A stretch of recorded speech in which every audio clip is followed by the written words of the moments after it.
Ipinakita ni Dominic Cojuangco Hearn, ang anak ni Gretchen Barreto at Tony Boy Cojuangco, ang kanyang baby bump. Magiging lola na nga si Gretchen Barreto. Sa Instagram nagbahagi siya ng larawan ng kanyang lumalaking tiyan, suot ang all-white long-sleeved fitted long dress habang nakaupo sa isang all-white sofa. Bump is bump ang caption niya sa larawan.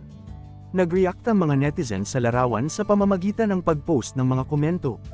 Bump is bumping and mama is glowing. Angel, love everything.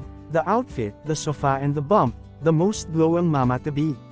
Inanunsyo niya ang kapanapanabik na balita sa kanyang Instagram page noong November 25, 2023, na may video ng kanyang asawang si Michael Hearn na inilagay ang kanyang kamay sa kanyang tiyan. Sa kanyang caption, isinulat ni Dominic, "Little blessing arriving in 2024." Ikinasal sina Dominic at Michael sa Maynila noong March 2023 matapos ma-engage noong 2021.